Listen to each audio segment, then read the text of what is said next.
A little while ago, I got some hands-on time with Total War Warhammer 40k, where I got to check out the new tutorial, campaign, and a large-scale battle. First things first, we get this cool montage video of the Space Marines in combat.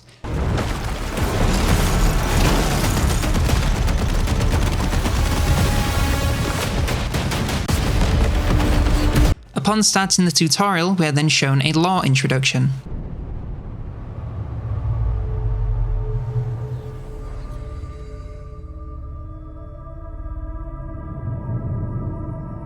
The galaxy burns. There is no peace amongst the stars. They flicker like a million candles holding back the night. Some will falter, some will fade. A few will linger on, their worlds worthy of protection. The Emperor's left hand sends for his angels. Courageous, dutiful, but ignorant of the trials to come. A journey is required. These warriors must seek the light before they can safeguard it. For if they fail, the candle they hope to shield, and many others, will be extinguished.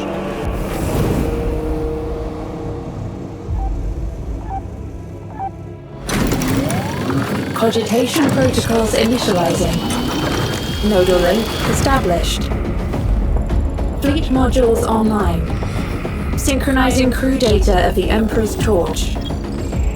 What is our status, Vernon? Captain Halsor has made planetfall and awaits our arrival on Umbral Prime. Very well. Commence mission protocols. Cogitating. Decrypting mission objectives. Ident seals verified. An inquisitorial petition for aid. Operation Illumination. An inquisitorial vessel named the Sagacity has been lost, presumed crashed. It was transporting cargo of extreme importance to the Imperium. What cargo? Data has been redacted. It must be recovered at all costs. Arrival imminent, Lord. Prepare for real space re-entry.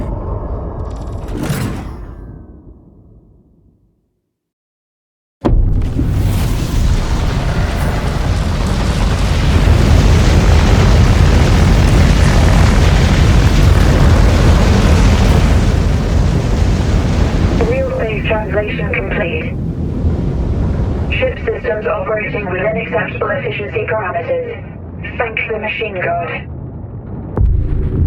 Entering orbit of Umbral Prime. Establishing box link with our strike detachment. Captain Halsor, have you located the crash site?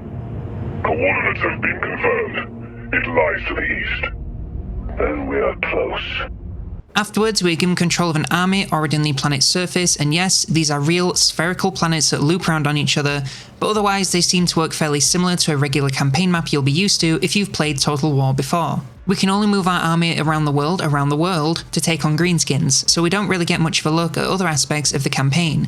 Once in battle, things are once again very familiar to anyone who's played Total War before, but we're immediately taught the importance of high ground in this more missile-focused game, as melee orcs converge in our position and are swiftly taken care of. Next, there's a handful of missile orcs sent our way, so we're forced to take cover to give us some better defences against their attacks. Now, in what is effectively trench warfare, we call on a drop pod of melee troops to close the distance and take out ranged threats with ease.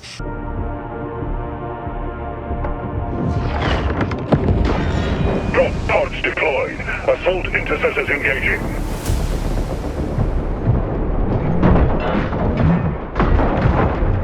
The final part of this battle sees us hunting down remaining orcs by first having to defend our low ground position with the aid of cluster bombs, then advancing on their leader however we see fit. The map obviously has a lot of verticality with a limited cover, but is a decent size with lots of set decoration, so it made for a fun, more scripted encounter. Our second part of the demo is the campaign, and immediately this has something that is simultaneously extremely cool and a little bit concerning. We're allowed to choose a custom name for our faction from a bunch of pre-selected words, so I of course went for the Bringers of the Flame because Carriers wasn't available. Then we can choose the colour scheme for our faction, and I naturally went for the Flag of My People, but you can really choose whatever you want to get some really cool looking units. Lastly, you can choose your emblem, which of course is seen all over your campaign, so is a final touch to make it feel like your faction. I'm assuming that this sort of thing will be available for everyone, but this is a very small early slice of the game, so we'll have to wait and see. Now, the part that concerns me is that this implies that there is no legendary lord for our faction. We just pick the Space Marines, then can customize what we look like, but there was no mention of faction or lord effects like we're used to in Total War Warhammer, and honestly most other Total War titles at this point. Say what you like about it, but it gives each faction unique personality and gives the game a buttload of replay value. Now, I don't know for certain that this means the end of Legendary Lords, but it is something that concerns me, and I will be curious to hear more once we get more information in the build-up to release. Anyway, once we've made our faction, we're thrust into the campaign with a little setting of the scene.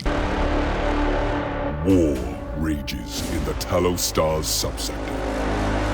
A critical astropathic relay station has fallen to the Orc Scourge. We, the Adeptus Astartes, are inbound. Our mission, to retake the station and purge the Xenos threat. Suffer not the alien to live. Entering orbit. Orc fleet detected. Taking damage. Retaliating. Targeting Lance batteries.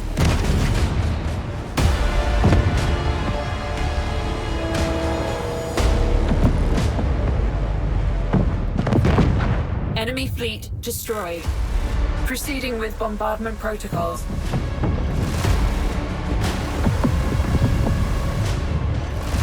Awaiting further instruction. Strike Force is primed for deployment. Our battle brothers are ready to make planetfall. The objectives are clear and verified. Slay the Orc filth and capture the relay station. For the Emperor. At the end of this, we see our ship arrive to blow the greenskins to pieces, and this alone gives me a bunch of questions. Will we be able to do something like this manually to strand enemies on planets and leave those below isolated? How would something like this work, as I doubt they're going to introduce space battles, but having it run purely on auto-resolve seems a bit underwhelming. Of course, this and all speculation here will come down to we'll have to wait and see, but I'd certainly hope it would be a feature given it's something they explicitly showed in action. Afterwards, we're given control of an army on the planet, but this time we can actually zoom out to check on other planets in the system. We can't interact with any of them, but presumably most will be a roamable planet just like the one we do get to see. Speaking of which, down on the surface, we can see the options we have for building and upgrading structures. It's very limited since most buildings just say not available and give nothing else away, but it appears that settlement building will still be a part of the game. It looked a lot simpler than Warhammer 3, which is already very simple, but of course this is an early version and might just be a minor settlement, and who knows how settlement building will look in the full game. We can also recruit new units by spending requisition, which is a universal currency at the top left of the screen, and this appears to work just like we know, so nothing too crazy here. When we get around to moving our army, we head over to this point of interest to recover a damaged unit, which is pretty neat. This is something that you don't really see outside of specific mechanics in Warhammer 3, so it'll be interesting to see if this is something exclusive to the Space Marines, or if this is something that all factions can make use of to stock up their armies with more powerful units as they roam the world. Or I suppose, worlds. Along the top we can hit the overview button, which from what I can tell gives us some abilities we can use from our command chip in the form of edicts. These cost influence, another currency in the top left, and allows us to empower various areas of the game in a similar manner to commandments. Checking out the other buttons on the screen, we can see grayed out options for faction summary, tech tree, characters, and diplomacy. These are all fairly standard options, just in new places, so no major surprises here, especially with how little information we get on each. Below this you have the suspicion and renown meters, which seemingly work at odds with each other. Essentially, every action generates one of these two currencies, and having more suspicion than renown causes you to lose influence, and vice versa. I'd be curious to see if there was eventually some benefit to leaning into suspicion, but for now, it seems very much like something to manage to remain in control of your empire. Afterwards, it's a march towards our target of the greenskin-occupied settlement. En route, we did run into a few enemies, but only have the choice to auto-resolve. I did notice these smaller built-up areas and initially assumed they'd be settlements, but I couldn't find a way to interact with them in any meaningful way, so I'm not really sure how you take territory outside of major settlements shown here. I did also find a button to bombard enemy territory, which I'm assuming softens up the awaiting army, but honestly, I couldn't tell, there wasn't much feedback. Armies also appeared to be able to be built without the need for lords, which lends credence to the idea that lords will be a lot less important than in the Warhammer trilogy. It makes sense given the scale of war here, but it is something worth noting as a major change. When we finally made it over to the enemy settlement, we got to take part in a larger scale battle.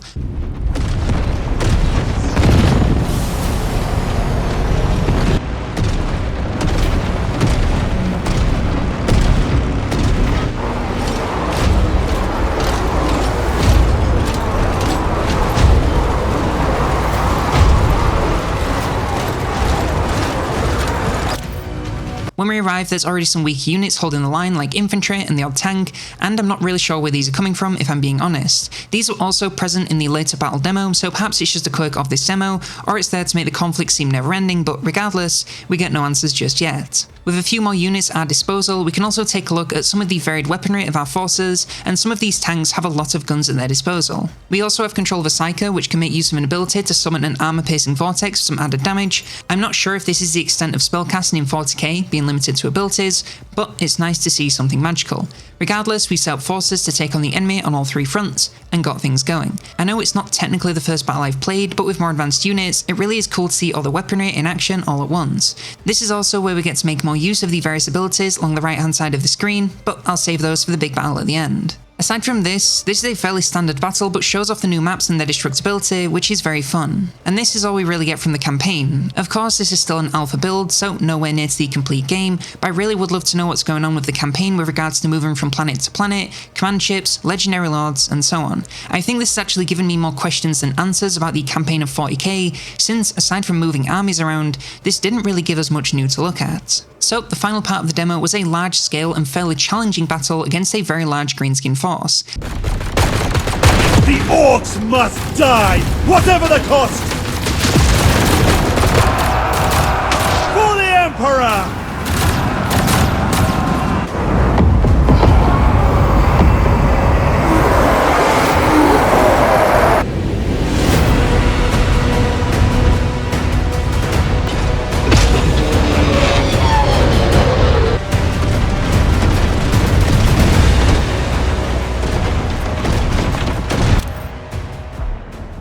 I'm fairly sure this is a similar battle to the one we've been shown before on CA live streams, but it still needs to get hands on. We have access to a large army with plenty of reserves and unit variety. I'm not going to go through every single unit because that would be far too long and a little bit redundant for early access, but we have melee and ranged infantry, tanks, dreadnoughts, and more. We also have access to 6 support abilities. For bombard support, we have the cannon barrage, cluster bombs, and the lance laser. It's been said on live streams before, but you get a lot of control when using these, such as dragging the exact path for bombing runs and moving the land strike around to exactly where you want. One thing of note on this is that you can only call in these abilities in this area of effect that seems to evolve as the battle goes on, based on proximity to your own units. This is totally fair to keep things balanced, since it wouldn't really be right to bomb enemies the moment they arrive on the scene. And for buffing abilities, we have accuracy and speed, general offense, and range at the cost of fire rate.